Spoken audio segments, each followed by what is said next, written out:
warahmatullahi wabarakatuh.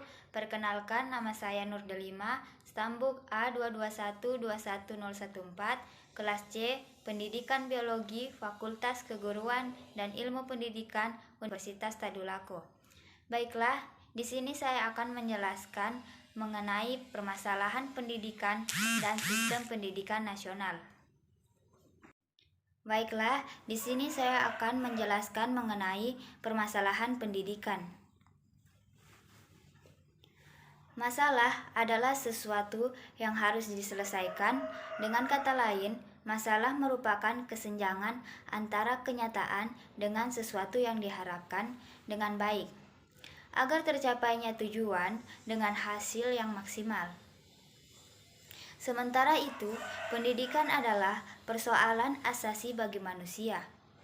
Manusia sebagai makhluk yang dapat dididik dan harus dididik dan akan tumbuh menjadi manusia dewasa dengan proses pendidikan yang dialaminya. Semenjak kelahirannya, manusia telah memiliki potensi dasar bersifat universal.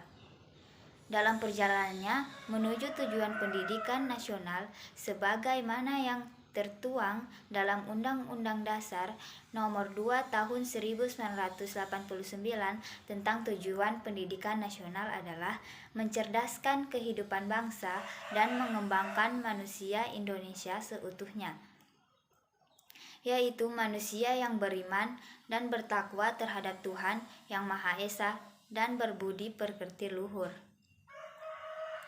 memiliki pengetahuan dan keterampilan, kesehatan jasmani dan rohani, kepribadian yang mantap dan mandiri serta tanggung jawab dan kemasyarakatan dan kebangsaan. Adapun masalah-masalah pendidikan umum yang perlu dipecahkan, yaitu yang pertama, kurang meratanya pelayanan pendidikan. Yang kedua, kurang serasinya kegiatan belajar dengan tujuan pembelajaran. Yang ketiga, belum efisien dan ekonomisnya pendidikan. Yang keempat, belum efektif dan efisiennya sistem penyajian. Yang kelima, kurang lancar dan sempurnanya sistem informasi kebijakan. Yang keenam, kurang dihargainya unsur kebudayaan nasional. Dan yang ketujuh, belum kokohnya kesadaran identitas dan kebangsaan nasional. Masalah pendidikan dengan masalah-masalah sosial dikelompokkan dalam beberapa jenis, yaitu masalah pemerataan, masalah mutu atau kualitas, masalah efektivitas, dan masalah efisiensi.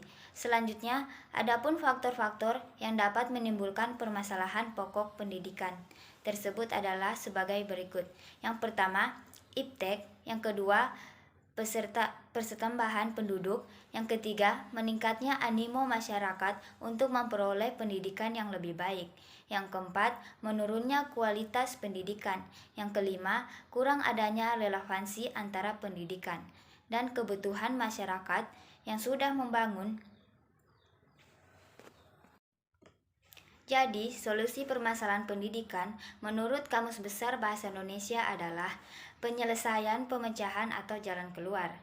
Jadi, solusi permasalahan pendidikan adalah jalan keluar untuk menyelesaikan permasalahan pendidikan melalui faktor internal, masalah atau hambatan tercapainya tujuan utama dalam pelaksanaan kegiatan pendidikan, dan eksternal, masalah atau hambatan dalam pelaksanaannya kegiatan pendidikan.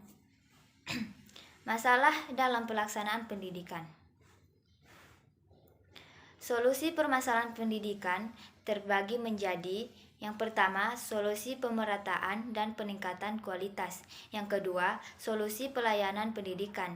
Yang ketiga, solusi relevansi pendidikan. Yang keempat, solusi efektivitas dan efisiensi pendidikan. Baiklah, itulah tadi materi mengenai permasalahan pendidikan yang dapat saya jelaskan. Selanjutnya, saya akan menjelaskan mengenai materi sistem pendidikan nasional. Setiap bangsa memiliki sistem pendidikan nasional.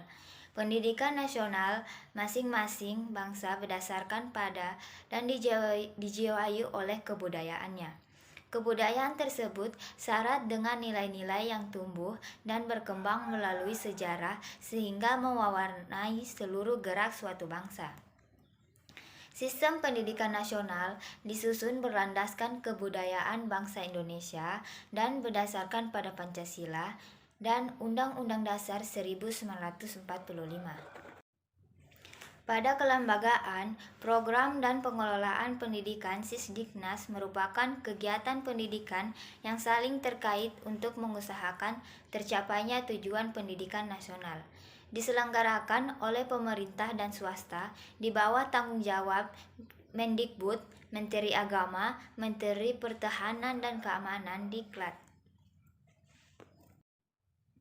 Pada kelembagaan pendidikan terdapat yang pertama jalur jenjang pendidikan, jalur pendidikan sekolah, jalur pendidikan luar sekolah, pramuka atau kursus. Yang kedua jenjang pendidikan, ada jenjang pendidikan dasar, jenjang pendidikan menengah seperti SMP dan SMA, jenjang pendidikan tinggi seperti S1, S2, S3, tridharma perguruan tinggi yaitu pendidikan, penelitian, dan pengabdian. Selanjutnya program pengolahan pendidikan. Yang pertama, jenis pendidikan yang dikelompokkan sesuai dengan sifat kekhususan tujuannya, yaitu pendidikan umum seperti SD, SMP, dan universitas. Pendidikan kejuruan seperti STM, SMEA, dan sebagainya. Selanjutnya pendidikan luar biasa seperti SB. Yang ketiga pendidikan kedinasan seperti SPK dan SPDN. Selanjutnya pendidikan keagamaan seperti AIN. Selanjutnya program pengolahan pendidikan, kurikulum program pendidikan, konsep sistem pendidikan direalisasikan dalam kurikulum. Kurikulum memberikan bekal pengetahuan, sikap, keterampilan bagi peserta didik, yaitu kurikulum nasional dan kurikulum muatan lokal. Adapun upaya pembangunan nasional, yaitu pembaruan landasan yuridis, pembaruan kurikulum, dan pembaruan pola masa studi. Baiklah, itulah tadi materi mengenai sistem pendidikan nasional yang dapat saya sampaikan.